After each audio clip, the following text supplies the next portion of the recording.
As we dive into the latest developments surrounding the Indiana Fever, a cloud of uncertainty hangs over the team with the absence of Lexie Hull. Fans, where are you watching from? Let us know in the comments and share your thoughts on Hull's situation. The Fever faced a significant challenge on Saturday night during their final preseason game against the Nigeria women's national basketball team as the talented 6'1" guard remained sidelined due to a persistent hamstring injury. This marks Hull's third consecutive game missed, a worrying trend as the Fever prepare for the season ahead. The injury has kept Hull out of action since the preseason opener against the New York Liberty, and she was also absent during Thursday's disappointing loss to the Dallas Wings. Head coach Stephanie White addressed Hull's situation, and while she seems to maintain a calm demeanor, the implications of Hull's absence are hard to overlook. White echoed a sentiment of caution, suggesting that the Fever's decision to keep Hull off the court is rooted in a desire to ensure her full recovery rather than risking further complications. With some of those naggy things, if it's not necessary, then we'll take our time, White explained, emphasizing the importance of allowing Hull ample time to heal. This decision, while sensible, leaves fans anxious as the season opener approaches. Earlier this week, there were hopes that Hull would see some playing time in the preseason finale, a plan that sadly did not materialize. The Fever have a critical matchup ahead on May 9th against the Wings, and Hull's health will be a focal point as the team gears up for the start of the new WNBA season. Fans are left waiting for updates, hoping for good news that she will be ready to contribute when the stakes are raised. It's worth noting that Hull's commitment to the Fever is evident. She chose to remain in Indiana during the offseason, signing a new 2-year contract worth approximately $1.6 million. This decision reflects her dedication to the team and its future, and it has undoubtedly raised expectations for her performance when she returns. As we analyze the situation, it's clear that Hull's return is pivotal for the Fever's ambitions this season. Her ability to deliver on the court can't be understated, and her absence leaves a void that the team will need to fill. The Fever must rally together, adapt, and find ways to excel even without one of their key players. Transitioning to our next piece of news, the Fever have been making headlines not just due to injuries, but also with their roster adjustments and strategic plans moving forward. Stay tuned as we break down what those changes mean for the team's chances in the upcoming season.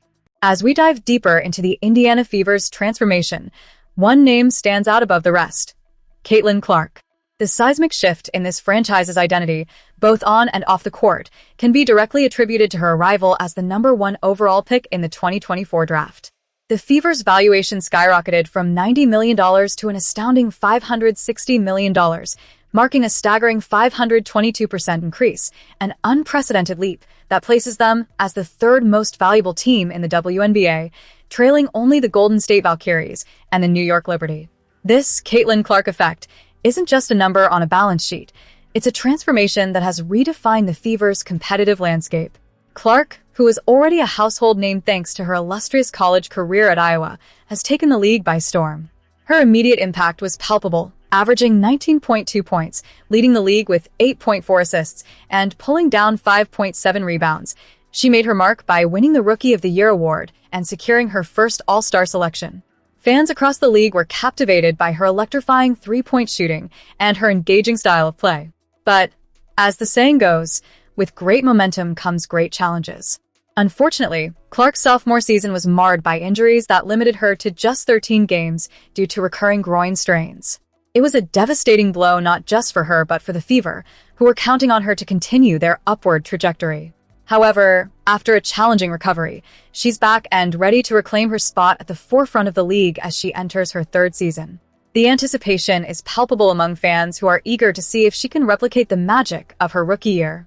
Moreover, the Fever have cemented their status as a must-watch team, with all 44 of their games slated to air nationally. This is a major step forward, showcasing the team's growing popularity and marketability, largely driven by Clark's star power. The Fever will also play 39 of these games in NBA-sized arenas, a clear indicator of their rising stature within the league. From a financial perspective, the Fever have outperformed expectations, raking in $52.6 million this year, second only to the Valkyries.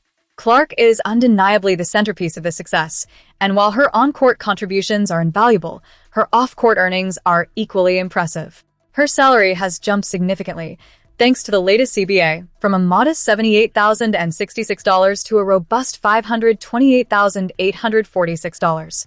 Though still on her rookie scale contract, she has managed to position herself among the top-earning female athletes, reportedly earning $12.1 million last year, primarily from sponsorships. Sportico estimates her total earnings at around $16.1 million, placing her sixth among female athletes. Major brands like Nike, Gatorade, and State Farm have recognized her value, securing lucrative sponsorship deals that reflect her growing influence not just within the WNBA, but in the sports world at large. As we look ahead, 2025 promises to be a pivotal year for Caitlyn Clark and the Fever. After a quieter season, she's poised to unveil a more mature version of herself, ready to lead the Fever into a new chapter. The excitement builds as she prepares to kick off her campaign against Paige Bueckers and the Dallas Wings at Gainbridge Fieldhouse on May 9th. So, Fever fans, are you ready to witness Caitlyn Clark's magical three-pointers once again? This season holds so much promise, and it's clear that Clark is determined to elevate not only her individual game, but the entire franchise alongside her. Stay tuned, as the next chapter of the Fever's journey is about to unfold. As we dive into the latest developments surrounding the Indiana Fever, all eyes are on the upcoming season, which could very well define the franchise's future. Rumors are swirling, and fans are buzzing with anticipation, especially after witnessing Caitlyn Clark and Aliyah Boston's emotional reunion on the bench prior to their preseason game against Nigeria. For those of you watching, where are you tuning in from, and what's your take on this pivotal moment for the Fever? The significance of that embrace between Clark and Boston cannot be overstated. After a tumultuous previous season where Clark was sidelined by recurring soft injuries, Boston emerged as a beacon of hope for the team. She not only stepped up but excelled, averaging 15.0 points on an impressive 53.8% shooting, along with 8.2 rebounds and 3.7 assists. Together with Kelsey Mitchell, Boston propelled the Fever to an unexpected semi-final run, proving her worth as a cornerstone of the franchise. In April, Boston's efforts were rewarded with a staggering four-year, $6.3 million contract that stands as the richest in WNBA history. This speaks volumes about her potential and the faith the Fever management has in her. However, a recent injury during her stint with Phantom BC and Unrivaled put her on the sidelines, but thankfully, she was cleared to participate in the Fever's training camp. "I just had a lower leg injury, and right now I'm feeling good to go," Boston stated confidently, ready to contribute to the team's success. Despite her eagerness, the Fever's management played it safe, holding her out of preseason games against the New York Liberty and Dallas Wings. But when Boston finally hit the court against Nigeria, she wasted no time showcasing her talent, recording 4 points and a team-high 6 assists in just 10 minutes of play. It's clear they are taking a cautious approach, especially after last season's setbacks, but the glimpses of brilliance we saw from Boston indicate that she is primed for a breakout season. Caitlyn Clark, on the other hand, has also made headlines with her impressive preseason performances.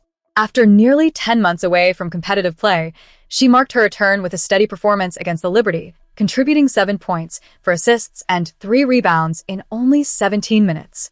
However, it was her electrifying outing against the Dallas Wings that truly caught the fans' attention, where she exploded for 21 points in just 16 minutes, igniting the crowd and showcasing her undeniable talent. A minor injury scare in the third quarter raised some eyebrows, but her performance against Nigeria, where she scored 12 points and dished out 4 assists in just 13 minutes, reassured fans that she is back and ready to lead. With the Fever finishing their preseason with a dominant 105-57 victory over Nigeria, there's a palpable sense of excitement surrounding this team.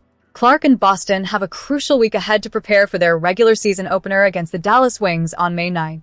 The chemistry they exhibited on the court, paired with their individual talents, could be the key to transforming the Fever's prospects this season. Now, as we look ahead, the question remains, can Caitlyn Clark find her rhythm and lead the Fever to victory at home?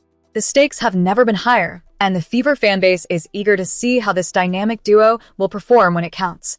Join the conversation. What are your thoughts on the Fever's chances this season? Where are you watching from? Don't forget to subscribe for the latest updates and share your opinions in the comments below. It's time for the Fever to rise, and we'll be right here, cheering them on every step of the way.